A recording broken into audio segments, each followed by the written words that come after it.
得知自己怀了双胞胎时，婆婆玛格丽特、卡特欣喜若狂，丈夫詹姆斯、卡特更是把我宠成了珍宝。胎儿4个月大时，表弟迈克尔里被确诊白血病，急需骨髓移植。幸运的是，我之前储存的骨髓样本完全匹配。可我父亲理查德里向来偏心小叔哈罗德里，他逼我打掉孩子去捐献骨髓。捐献后，詹姆斯和我离了婚。亲生家人把我当成累赘，将我赶出家门。我拖着病体流落街头，最终在除夕夜冻死在了路边。这一世，就算怀着大肚子，我也要撕碎娘家这群吸血的吸血鬼。贝拉，迈克尔是咱们家唯一的男丁，你必须救他。理查德语气强硬。我故作困惑地看着他，内心抑制不住狂喜，我重生了，重生在了父母设下的陷阱里。我扫了眼餐桌，爷爷乔治、李、父母、姑姑黛博拉、姐姐萨拉、李都在。上一世，我抵挡不住他们的道德绑架，为了捐骨髓，亲手打掉了2个可爱的孩子。那个决定让我付出了惨痛代价，这一世，我绝不再那么愚蠢。我也想救迈克尔，但我现在怀着孕，实在不方便。我平静地说。理查德立刻反驳，迈克尔情况危急。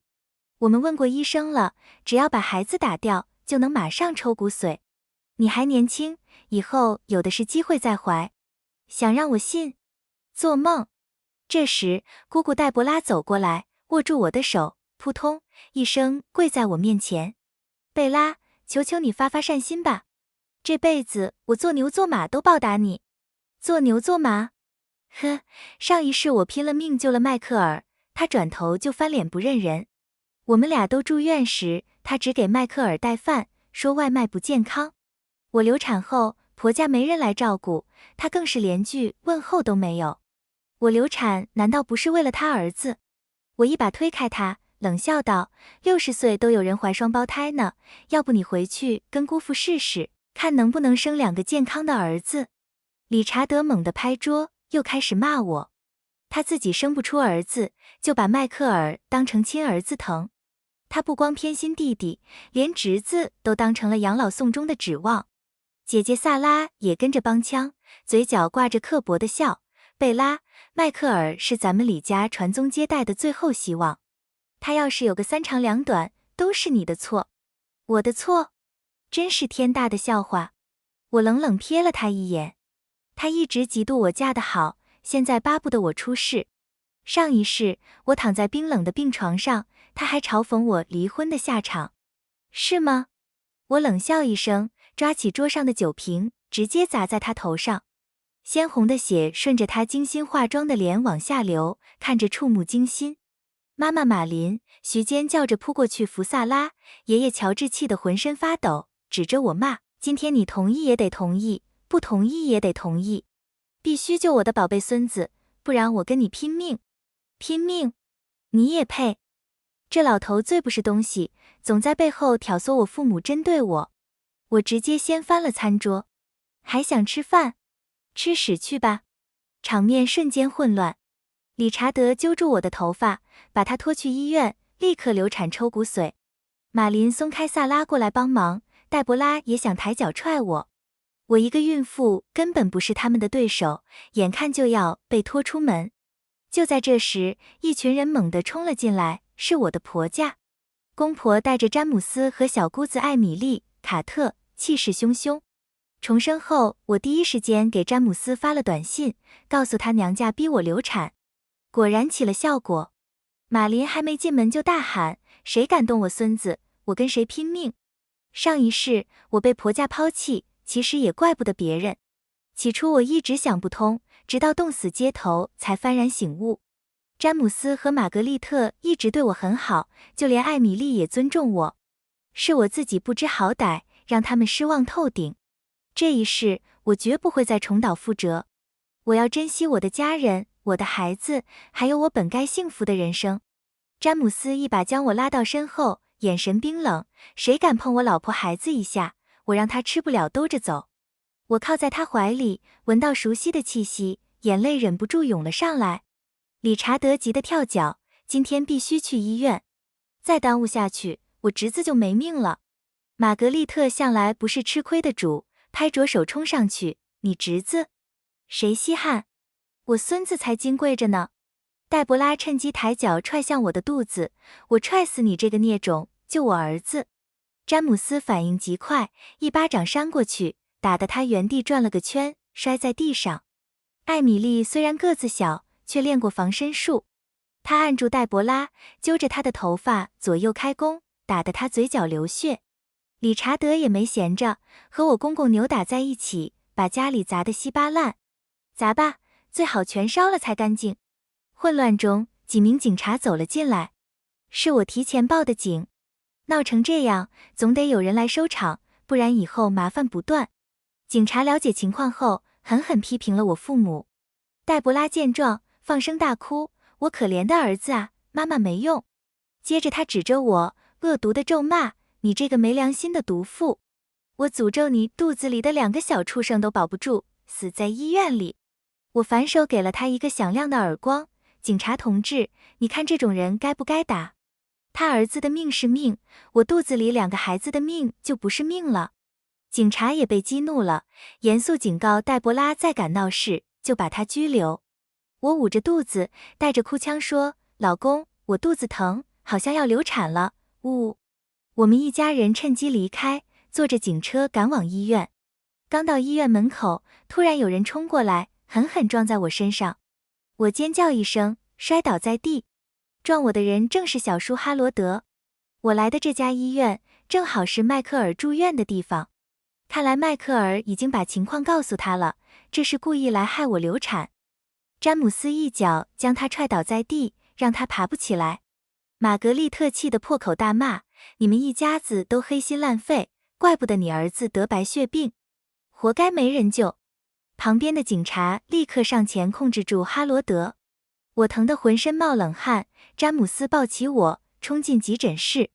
万幸医生及时给我打了保胎针，说再晚一步，孩子就真的保不住了。4个月的胎儿，要是没了，就等同于流产。还好孩子没事，不然我两世重生就白费了。回到家后，玛格丽特让我躺在床上静养，什么都不用管，她全权负责。詹姆斯寸步不离地守在我身边，给我按摩腿。公公汤姆、卡特则出去买了一大堆滋补食材，天天给我炖汤，生怕我营养跟不上。过了孕吐期，我的胃口也好了起来。靠在詹姆斯怀里，上一世的回忆涌上心头，我忍不住为自己当初的愚蠢和自毁感到后怕。我真是身在福中不知福，被娘家人的花言巧语蒙骗，亲手毁掉了自己的人生。现在想来，那都是我咎由自取。看到我哭，詹姆斯赶紧帮我擦眼泪：“老婆，别担心，以后没人敢欺负你了。”谢谢你。我用力点头。我发誓，这一世绝不再做任何傻事。我以为这件事就此平息，却低估了他们的无耻。一计不成，他们又生一计，跑到网上卖惨，对我发起猛烈攻击。他们半真半假的编造故事，煽动不明真相的网友来骂我。上一世我太听话太软弱，他们以为稍微施压，我就会像以前一样屈服。视频里，迈克尔病恹恹地躺在床上，头发掉光了，鼻子里插着氧气管，眼神却很凶狠。他虚弱地指责我，说我当初答应捐骨髓，现在又反悔，让他错过了很多匹配的机会。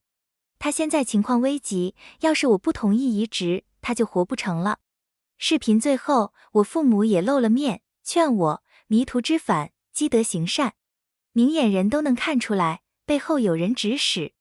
整个视频里，他们对我怀孕的事只字未提。詹姆斯也看到了视频，气得差点把手机砸了。他担心我情绪激动，影响到孩子。其实我并没有生气，经历过生死，我的心态已经平和了很多。詹姆斯轻轻抚摸着我的肚子，跟2个小家伙说要乖乖的，别让妈妈生气。这时，玛格丽特端着鸡汤走进来，说这是汤姆一大早去市场买的老母鸡炖的。自从上次的事之后，詹姆斯就尽量在家陪着我，只有必要的时候才去公司。他是部门经理，上司也理解特殊情况。艾米丽刚结婚不久，还没有孩子就搬来跟我们住。他说是来陪我，其实是怕我娘家人再来闹事。在詹姆斯一家人的照顾下，我感觉自己就像生活在蜜罐里的公主。事情愈演愈烈，网友们一边倒地指责我。有人说，不就是捐个骨髓吗？又不是捐肾，我太冷血无情了。加上我父母亲自出境，我的处境更加艰难。有一天，我收到一个包裹，里面竟然是一只死老鼠。还有一份外卖，里面装着3个面做的人偶，一大两小，上面用血迹写着恶毒的诅咒。一开始我还能冷静应对，但收到这2样东西后，我彻底被激怒了。不光是我，詹姆斯也受到了影响。他下班回来时，脸色阴沉，情绪低落。原来有人把花圈送到了他们公司，引起了员工的恐慌。上司们都找他谈话，要求他尽快解决这件事。我敢肯定，这都是我父母干的，是他们偷偷泄露了我们的地址。当然，也不排除是他们亲自所为。我本来还心存一丝怜悯，不想彻底断了迈克尔的活路。但现在，他们竟然影响到了我的丈夫，就别怪我心狠手辣了。他们以为网络攻击就能让我屈服吗？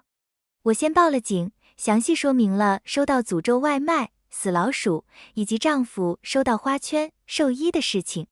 接着，我录制了一段视频，把事情的来龙去脉原本地讲了出来。视频里，我告诉大家，我已经怀孕4个月，怀的是双胞胎，而要捐骨髓，就必须终止妊娠。我绝不可能为了救一个陌生人，打掉自己的孩子，更何况是这样恶毒的一家人。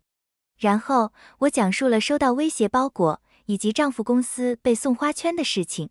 我明确表明了自己的立场，说已经报警，并晒出了报警回执。视频里，我只陈述事实，最后附上了我的孕检报告。视频发布后，舆论开始出现反转。